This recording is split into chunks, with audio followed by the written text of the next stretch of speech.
நாம் அறிவில் ஏழைகளாக வாழ்கின்றோம்.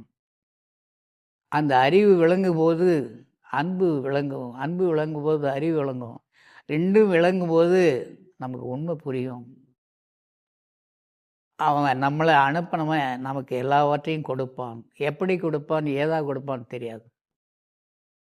எண்ணியது எண்ணியாங்கு எய்துவர், எண்ணியது திண்ணியதாக பெறின். உள்ளே இருக்கிற ஒன்றை என்ன ஆரம்பிச்சணும்.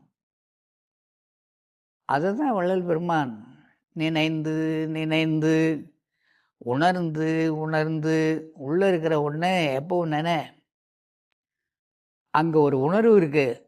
உனக்கு பசி உணர்வு தெரியும், தாக உணர்வு தெரியும், காம உணர்வு தெரியும், மோக உணர்வு தெரியும், கார உணர்வு தெரியும், புளிப்பு உணர்வு தெரியும். உனக்கு எல்லா உணர்வும் தெரியுதுப்பா. உள்ளே இருக்கிற அந்த உணர்வு உனக்கு தெரியல. அந்த இடத்த நினைந்து நினைந்து உணர்ந்து உணர்ந்து பார்க்கும்போது என்ன வருமா? அன்பு வந்துடும்.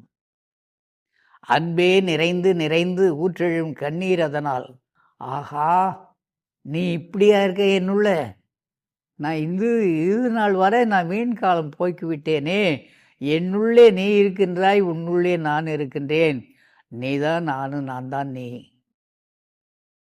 அது எப்போ நாம் அடைய போகிறோம்? அதான் எழுத்தார். பல்லை மிக காட்டாமல் பரதைக்க விழிக்காமல் புல்லரிடம் போகாமல்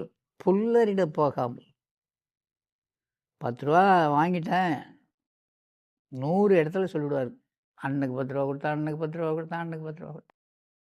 இப்படி எங்கேயாவது வாங்க வேண்டிய இடம்னு ஒன்று இருக்குது. வள்ளல் பெருமான் சொல்லுவார், பிச்சை எடுங்க, நல்லவர் போவால் சென்று பிச்சைதான் எடுக்கவோ தேகதிடமில்லைன்னு வள்ளல் பெருமான் எழுதுறார். நையா இது எடுக்கிறது பிச்சை. இப்போ நம்ம கொள்கையில் நாம் இருக்கோம்ல, நான் உள்பட நீங்களும் அசைவம் சாப்பிட்ற வீட்டில் நம்ம சாப்பிட்றோம், பச்சை தண்ணி கூட குடிக்க மாட்டோமே.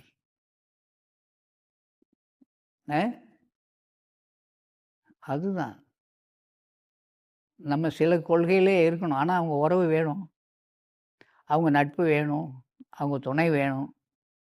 ஆனால் அவர்கள் உணவும் நம்முடைய உணவும் வேறுபாடு. என்ன பண்ண முடியும்? அவர்களை விட்டு வெறுத்து வர முடியாது. நம்முடைய தலை எழுத்து அதான் அப்படின்னு சொல்லி என்ன பண்ணணும்? வாழ்ந்து தான் காட்டணும். அது எழுத்தார். புல்லரிடம் போகாமல் என் கண்ணம்மா பொருள் எனக்கு தாராயோ. நான் எவ்வளோ நாளாக உள்ளே பார்த்து பார்த்து அந்த பொருள் எனக்கு வேணும்னு கேட்டுக்கிட்டு இருக்கிறேன்.